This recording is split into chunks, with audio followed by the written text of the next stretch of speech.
Señoras y señores, iniciamos este primer ciclo de exposiciones académicas con la ponencia de la magistrada de la Sala Penal del Tribunal Superior de Santiago de Cali, doctora Socorro Mora Insuasti, que nos presentará la ponencia que tituló Virtudes Judiciales. La doctora Mora Insuasti es abogada de la Universidad de Nariño, cuenta con una maestría en Derecho Penal y Criminología. Es especialista en Derechos Humanos y Derecho Internacional Humanitario, Casación Penal, Derecho Probatorio, Derecho Administrativo y Docencia Universitaria. También terminó una maestría en Razonamiento Probatorio. Su trayectoria laboral en la rama judicial la ha ejercido en condición de fiscal, juez y actualmente magistrada del Tribunal de Santiago de Cali. Bienvenida, doctora Socorro Mora Insuasti. Muchas gracias.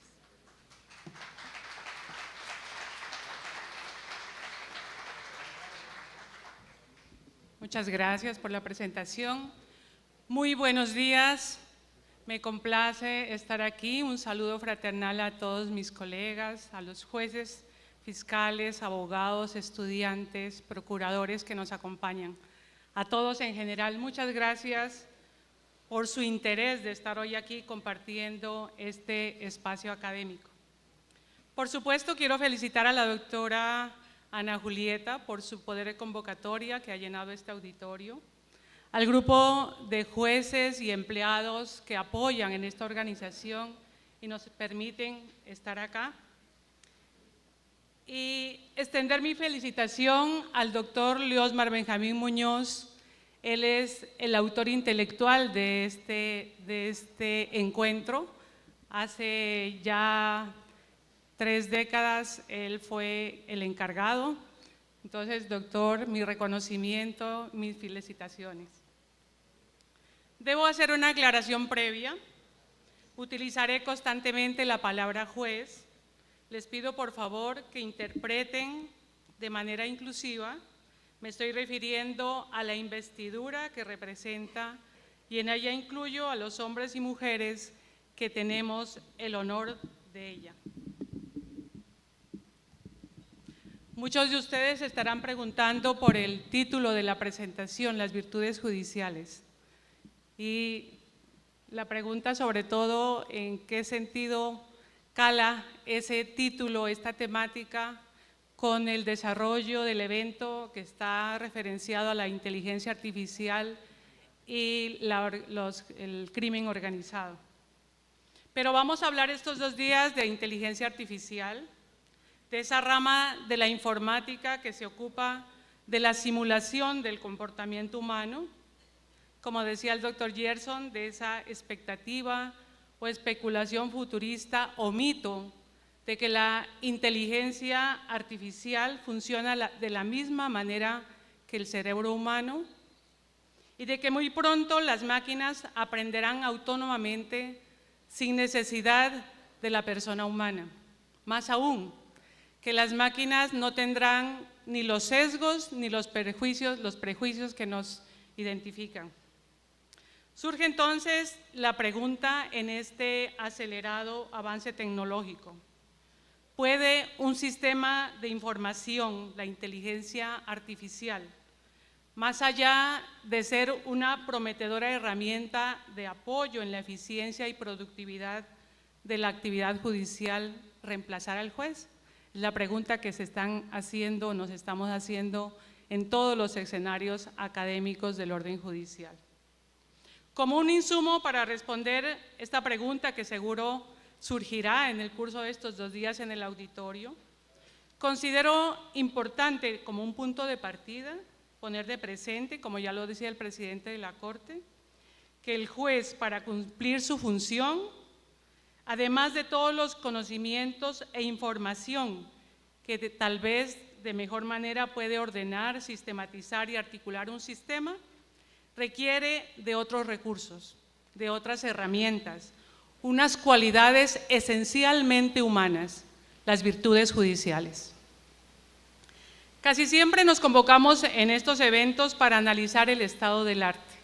En nuestro medio, las dificultades que afrontamos frente a novedades legislativas, sobre todo por la indeterminación del derecho, que solo vienen a advertirse cuando ya estamos en una aplicación práctica. Nos congregamos para hablar de las interpretaciones posibles, de las luces que nos da la jurisprudencia. Todo un esfuerzo orientado a un mejor entendimiento de la norma, encaminados a buscar la excelencia en nuestra labor. Aunque no siempre lo logremos, nuestro afán es dar una respuesta eficiente, justa, equitativa. Para ello, no solo se requiere de un cuerpo normativo coherente y conforme a los principios y valores esenciales del Estado, sino también de cuerpos judiciales que tengan todas las competencias para su aplicación, que más allá de conocer el derecho, dispongan de ciertas calidades personales que les otorguen esa idoneidad para cumplir de mejor manera posible tan elevada labor. Debo aclarar que cuando hablo de cuerpos judiciales, pretendo incluir como eje central al juez, pero también a todos los agentes jurídicos que se comprometen en esta actividad.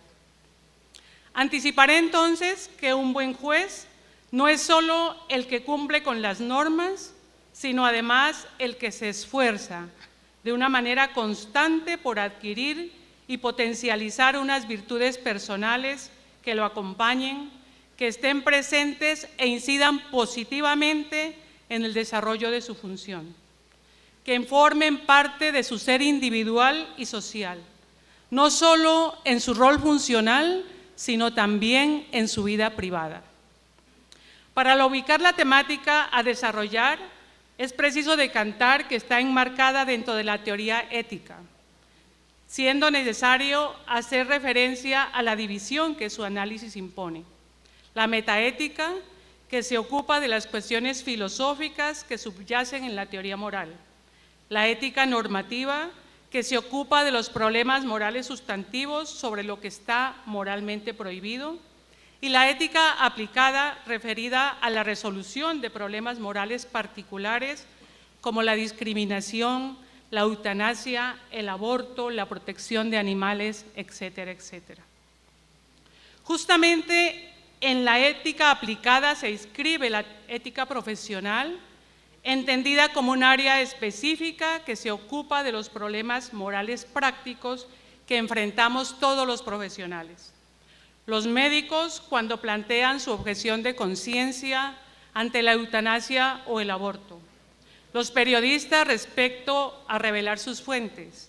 Los abogados frente al secreto profesional y las confesiones que hacen sus clientes.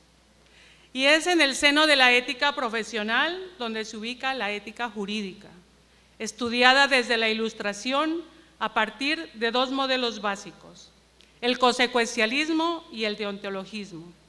Y un tercer modelo, la ética de la virtud, fundada en los filósofos clásicos que se retoma con mucha fuerza a partir prácticamente de 1970 del siglo anterior. Revisemos brevemente estos conceptos. El consecuencialismo, una teoría moral fundada en el utilitarismo de Bentham y de John Stuart Mill, según la cual la corrección moral de un acto depende exclusivamente de las consecuencias que el acto produce. Según esta teoría, los actos son moralmente correctos si producen un estado de cosas intrínsecamente bueno. Lo bueno tiene prioridad sobre lo correcto. Según el utilitarismo clásico, un acto es moralmente correcto si y solo si el mismo produce la mayor felicidad para el mayor número de personas. La expresión más conocida del utilitarismo, el fin justifica los medios. Es necesario aclarar que alrededor del consecuencialismo hay una gran cantidad de teorías diferentes, dependiendo de qué se entiende por bueno, concesiones alternativas, por ejemplo, satisfacción de deseos, bienestar, y de qué consecuencias se consideran relevantes o incluso preferentes. El deontologismo, esta corriente abarca también una gran cantidad de teorías que toma como punto de partida la moral kantiana y considera los deberes impuestos por las normas como básicos para la evaluación moral de la conducta. Es el tratado de la ciencia de los deberes. Presupone la existencia de un código moral que puede o no estar escrito, unas normas o reglas que cumplir. En ese orden, la corrección moral de un acto no depende de sus consecuencias, sino de la correspondencia de ese acto con una norma de carácter moral. La máxima kantiana actúa de tal manera que tu conducta se convierta en una norma universal. Si para los consecuencialistas lo bueno tiene prioridad sobre lo correcto, para los deontologistas lo correcto tiene prioridad sobre lo bueno. No cualquier medio es válido para conseguir la felicidad. No cualquier medio puede servir para conseguir el fin deseado. Si un acto no es conforme a las normas de la moral, entonces ese acto no está permitido, independientemente de las buenas consecuencias que éste pueda tener. Ya en el plano judicial, frente a la labor del juez, ¿cómo catalogamos una conducta ética? ¿Bastaría constatar que la decisión produzca consecuencias favorables para el mayor número de personas para considerar que ésta es correcta? ¿O resulta suficiente que ésta se encuentre apegada al código de deberes? El juez no puede desconocer los deberes establecidos en la ley que necesariamente debe considerar. Un ejemplo de esta dicotomía se nos presenta en materia penal con los preacuerdos. Desde el punto de vista consecuencialista, es deseable dar vía a esta forma de terminación anticipada del proceso. Por sus consecuencias, resuelve un conflicto, evita un desgaste para la administración de justicia, asegura que el hecho no quede impune, favorece el derecho de las víctimas a ser reparado, permite además la eficiencia del sistema. Sin embargo, por buenas que sean las consecuencias, la corrección de la aplicación se ha de medir también desde el punto de vista de cumplimiento de las normas, de las disposiciones positivas, lo que ha dicho la jurisprudencia de la Corte Constitucional, de la Corte Suprema de Justicia. Los deberes de aprestigiamiento que muchos invocan en materia de preacuerdos. Creo entonces que no se trata de plantar una disyuntiva entre estos modelos teóricos. Corresponderá al juez hacer una integración prudencial. Sin duda, un juez debe considerar en sus decisiones las consecuencias de sus resoluciones, igual que debe cumplir con los deberes establecidos en las normas.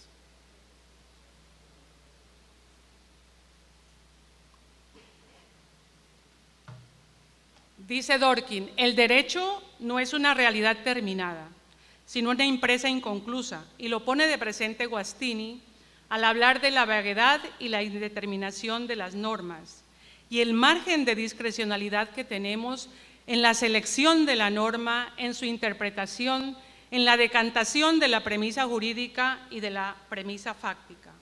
Un trabajo que debe hacerse de manera coherente con los principios y valores constitucionales. Una labor compleja donde más allá de una información, como decía el presidente de la Corte, se requieren unos rasgos de carácter, unas habilidades humanas, las virtudes judiciales. Nos detenemos entonces en el tercer modelo ético, la ética de la virtud. Tiene sus orígenes en la Grecia clásica, en Platón y Aristóteles. Fue la teoría predominante hasta la Ilustración. La ética de la virtud considera preponderante las virtudes en lugar de los deberes y las reglas, como lo hace el deontologismo, o las consecuencias de la acción, como lo hace el consecuencialismo. Dice Amalia Maya que la ética de la virtud se centra en el agente y no en el acto, en el carácter y no en la conducta, en el tipo de persona que el juez debe ser. Para Aristóteles, las virtudes son excelencias de carácter, es decir, disposiciones para elegir lo que es bueno y noble.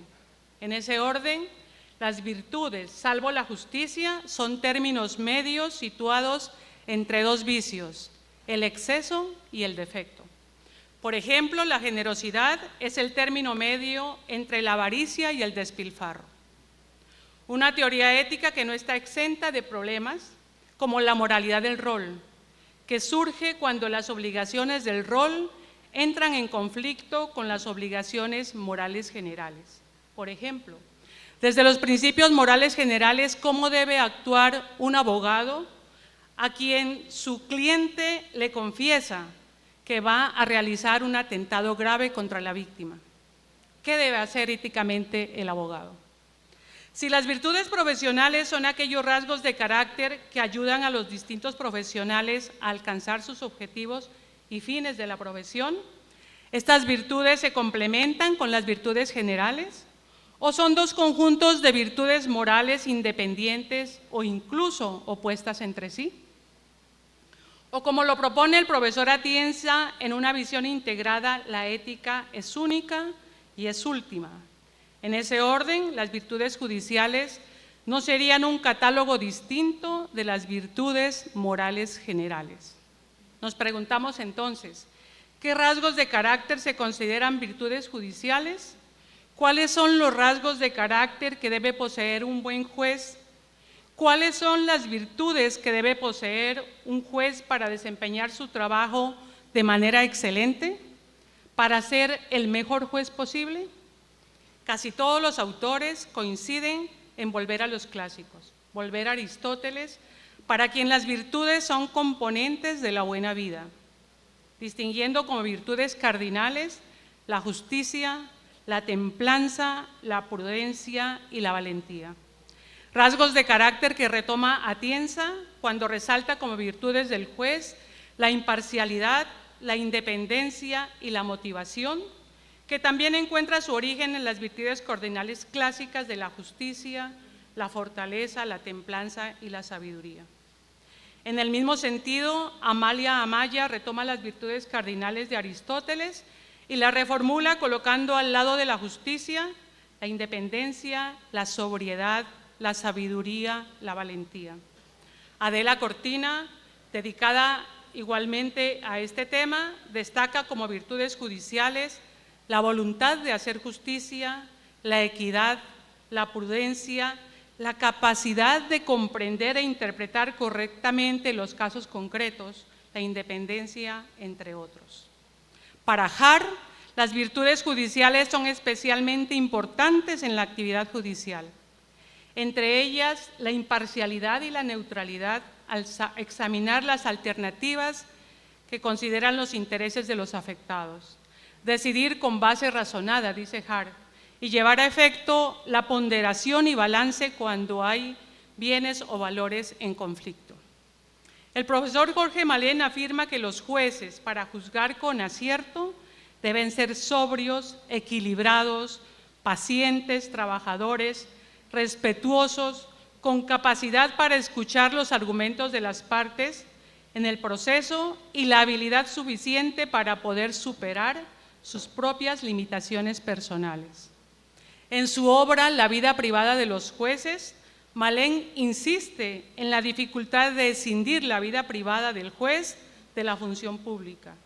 Dice el profesor argentino, los jueces tienen que tener una vida privada aceptable, porque los jueces no solo deben ser, sino también parecer independientes, imparciales, competentes y honorables. Siendo de recordar que una faceta de la ética es la estética, la presentación, la manera como se conduce, cómo es su imagen socialmente. A su vez, Sarria suma a las virtudes cardinales aristotélicas la objetividad, la magnanimidad, la humildad de carácter, la diligencia. Virtudes humanas en las que coinciden los filósofos que vale la pena revisarlas desde la actividad judicial, destacando como eje central en primer lugar la justicia, este anhelo esencial del ser humano en su sentido individual y colectivo. Sobre la justicia no encontramos una definición unívoca o acabada. Son muchos los interrogantes sobre su extensión y sobre su contenido. ¿Es la justicia una cualidad personal del ser humano individualmente considerado? ¿O también es posible hablar de la justicia de las instituciones? ¿Podemos predicar de una institución que sea justa o injusta? Para Rawls, la justicia es la primera virtud de los sistemas sociales. Dice Rawls, una teoría, por muy atractiva y esclarecedora que sea, tiene que ser rechazada o revisada si no es verdadera. De igual modo, no importa que las leyes e instituciones estén ordenadas y sean eficientes, si son injustas, han de ser reformadas o abolidas. Referida a la justicia de las instituciones, Adela Cortina agrega una frase muy gráfica. Si la estructura no es justa, las personas que trabajan allí tienen que ser héroes para actuar con justicia. La justicia será entonces un valor, una virtud, una cualidad de las personas individuales y de las personas institucionales. Ahora, otro de los interrogantes de la justicia es su contenido. ¿Cómo entender a Ulpiano cuando nos dice que ser justo es dar a cada uno lo suyo? ¿Qué es lo que de manera justa corresponde a cada uno? Para los positivistas, ese contenido de justicia debe buscarse en la norma. Serán entonces las convenciones humanas las que determinen qué le corresponde a cada uno. Para los justnaturalistas es la norma implícita en la naturaleza, la razón humana la que permitirá descubrir qué es lo justo para cada quien. Y en ese orden, ya sea a partir de las convenciones humanas o de la razón humana, ¿quién tiene ese supremo poder de determinar en cada caso concreto lo que le corresponde a cada uno, lo que es justo para cada persona? Esa es entonces la tarea institucional de la rama judicial, de los jueces como personas que realizamos esa tarea en el marco de su estructura. Dice con algún acento de ironía Ignacio Sánchez Cámara, traigo comillas, es necesario y a la vez terrible el poder concedido a los jueces sobre la vida, las libertades y las propiedades. El juez transforma lo cierto, lo incierto y lo ambiguo en jurídicamente definitivo. Cierro comillas y dejo unos puntos suspensivos.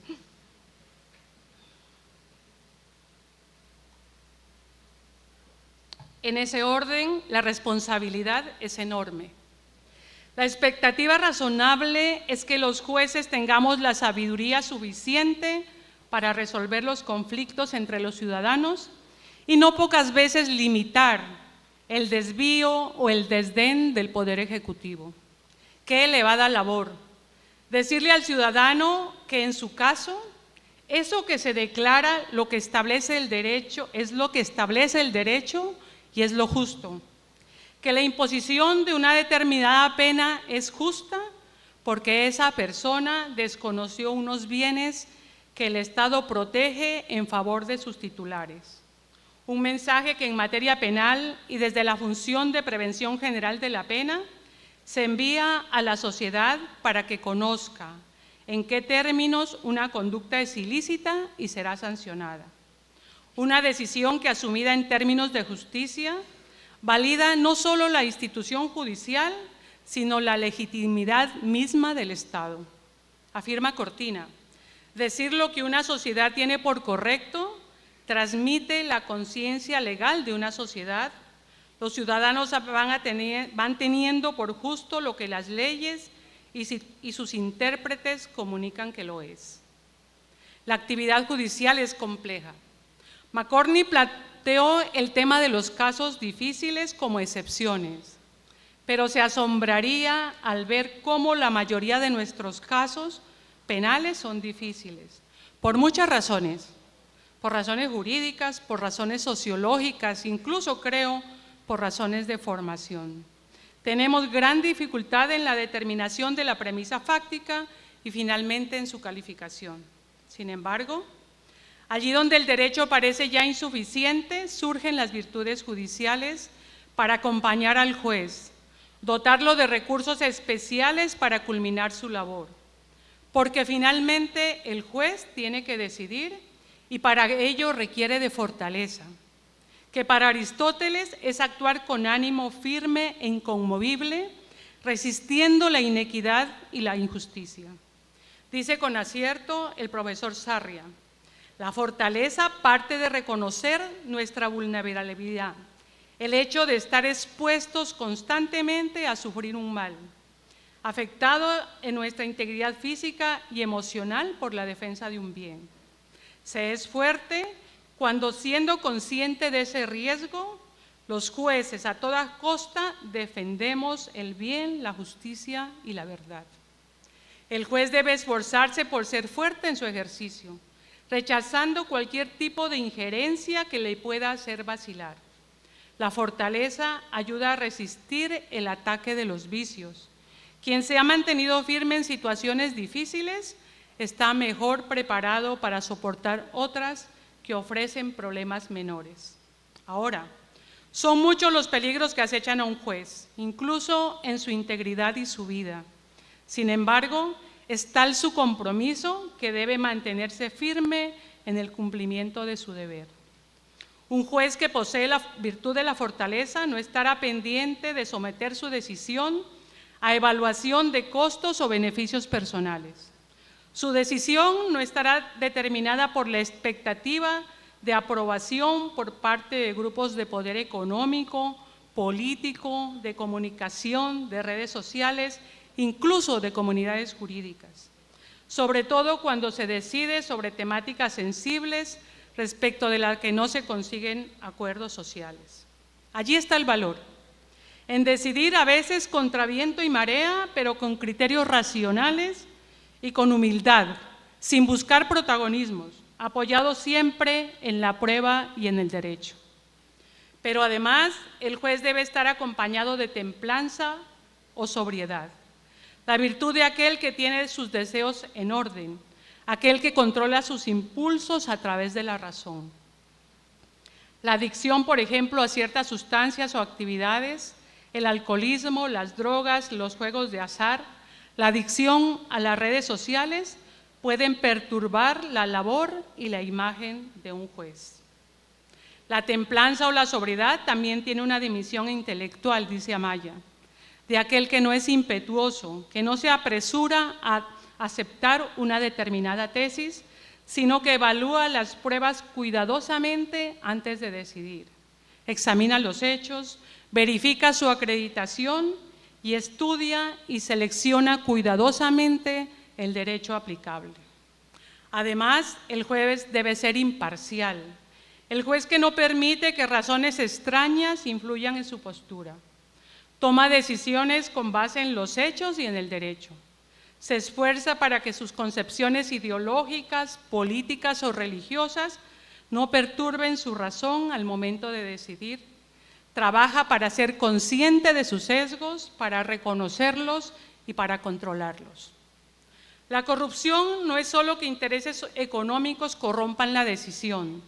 La honestidad integral impone al juez ejercer un control férreo sobre su espíritu, sobre su mente, de tal manera que la riqueza, el rango, el estatus no incida de manera alguna en su decisión. Para un juez virtuoso, el poder económico o político no puede ser un criterio de temor, de reverencia o de simpatía que le lleve a través de su decisión a querer congraciarse con el poderoso, pensando en favores actuales o futuros, pero que tampoco este factor, que más allá de los principios constitucionales, incline su decisión por la parte menos favorecida. Al lado de la imparcialidad está la independencia, que consiste en el deber que tiene el juez de obedecer solo al derecho, y el correlato de ese deber es el derecho de los ciudadanos a ser juzgados desde el derecho. Me parece interesante el planteamiento del profesor José Aguiló, cuando reformula el concepto de independencia al decir que el juez debe ser independiente incluso de sus propios credos autónomamente aceptados. La independencia como una negación de la propia autonomía del juez, en el sentido de que el juez ocupa una posición de poder institucional, un poder normativo.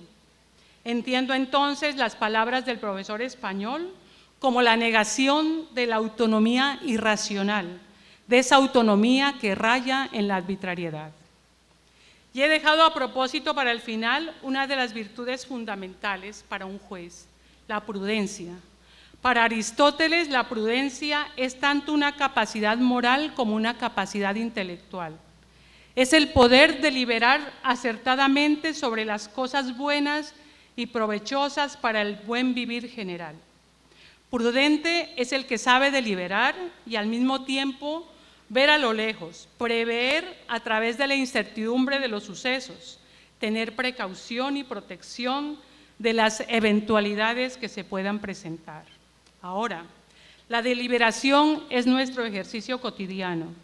Estamos siempre enfrentados a un problema jurídico, producto del conflicto que se somete a nuestra consideración. En ese orden, la prudencia, como una virtud cardinal, está íntimamente relacionada con el deber intelectual que tiene el juez de proferir decisiones justificadas. En ese orden, como dice Atienza, una de las virtudes judiciales, sin duda, es la motivación.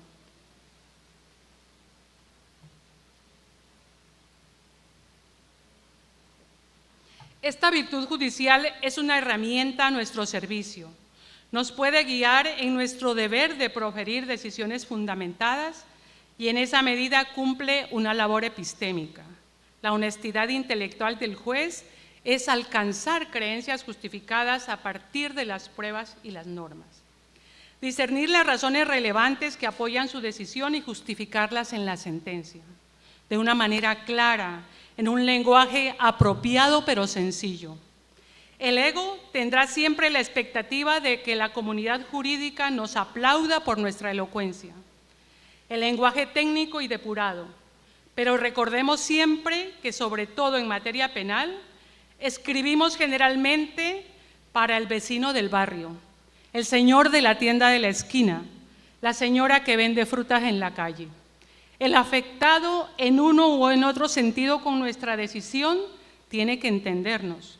Estamos decidiendo sobre bienes trascendentes para su vida, para su familia, para su entorno.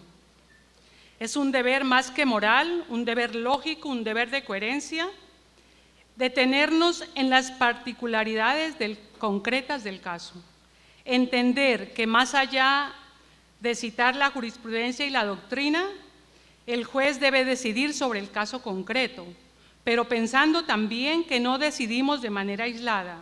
Es también nuestro deber pensar que esa misma interpretación tenemos que aplicarla en casos similares, porque allí está el sentido de equidad.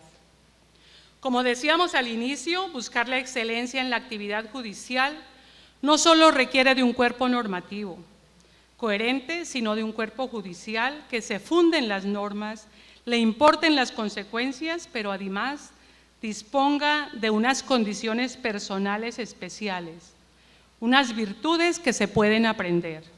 Ya lo decía Aristóteles, los rasgos de carácter no nacen en nosotros ni por naturaleza ni contrariamente a la naturaleza, sino que siendo capaces de recibirlas, las perfeccionamos por la costumbre.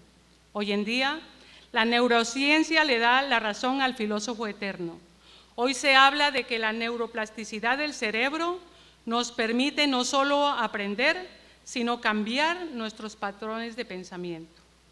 Dice Cortina, la capacidad de formular juicios justos, tomar decisiones justas y actuar con justicia no se improvisa. Las personas e instituciones no se hacen justas de la noche a la mañana. Llegar a esa meta requiere un aprendizaje, un entrenamiento día a día en esa forja de carácter que es la tarea de la ética. Entonces, las virtudes judiciales se aprenden, es un deber del juez asumir esos valores y potencializarlos, asumir esa excelencia de carácter hasta sentir en el alma el honor y la responsabilidad de llevar puesta la toga. Y ya para terminar, termino con otra pregunta. Alan Turing, el padre de la computación, en un artículo famoso escrito en 1950, preguntaba: ¿pueden las máquinas pensar? Ante el mito de reemplazar al juez por un sistema de inteligencia artificial, reformulo la pregunta que espero que en estos 2 días la podamos resolver. ¿Pueden las máquinas sentir con el amor y la pasión que por este trabajo sentimos los jueces de carne y hueso? Muchas gracias.